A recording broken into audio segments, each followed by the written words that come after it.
Lepo pozdravljeni in dobrodošli v mojem knjižnem kotičku. Tokrat bomo prisluhnili ganljivi zgodbi o drobceni mravlji z velikim srcem. Spoznali bomo Maričko, najmanjšo in najšibkejšo med vsemi mravljami. In ravno zaradi majhnosti ter šibkosti so jo izgnali iz mravljišča in tako se je Marička kar naenkrat znašla sama sredi prostranega ter včasih tudi neprijaznega sveta. Mislite, da bo našla nov dom? Predlagam, da se udobno namestimo in prisluhnemo pravljici iz zbirke Drobižki z naslovom Mravlja Marička.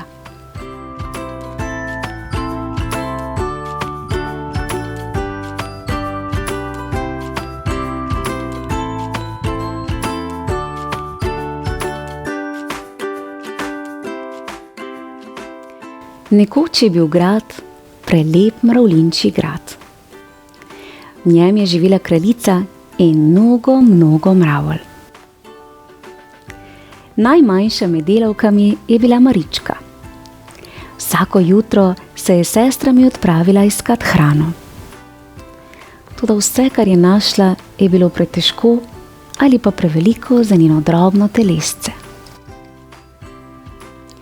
Zato so se njene sestre norčevale in ji na vse načine nagajale.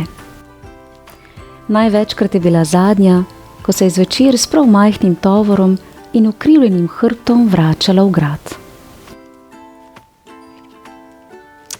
Kraljica mravlja, ki ni imela lepega značaja, se je razjezila, ko je izvedela, da njena najmanjša podložnica slabo opravlja svojo nalogo. Veliko ust moramo nahraniti in vsak mora prinesti nekaj v shrambo, je besno zakričala in pri priči napodila Maričko iz gradu. Tako se je naša uboga mravljica znašla čisto sama na vrtu. Takoj se je izgubila, saj ni vedela ne kod, ne kam. Od žalosti se je kar razjokala. V bližini pa je čebela Adela nabirala med in ko je izvedela, zakaj je Marička tako žalostna, jo je povabila v svoj panj. Naša kraljica bo gotovo našla kaj zate, saj se dela ne manjka. Prišli sta v panj in tam jo je sprejela velika čebela z zlato kronico. Kraljica Matica. Mravlje so pridne delavke. Naše kuharice imajo preveč dela z vsem tem medom. Pomagala jim boš? O, hvala veličanstvo, je rekla Marička in se priklonila, kar najlepše je znala. Kraljica jo je poslala v kuhinjo.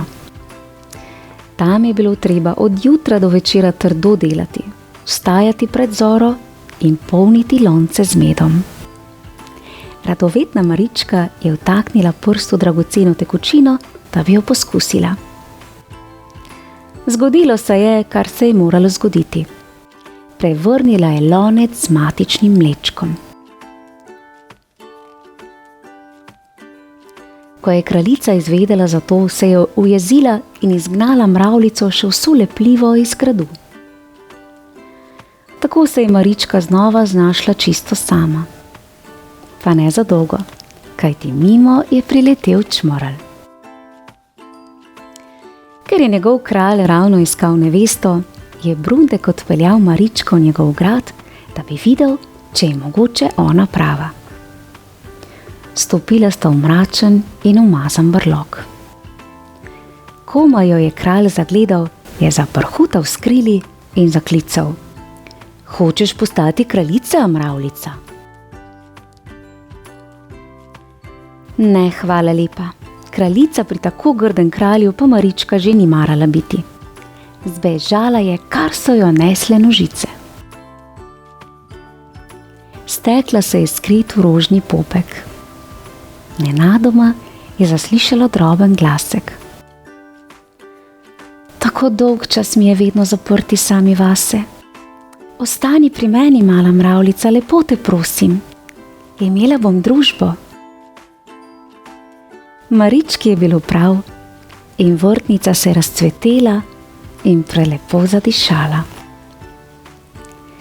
Vrtnica je postala najlepša med kraljicami vrta in Marička, ki je bila še vedno najmanjša mravljica, je pri njej še dolgo, dolgo srečno živela.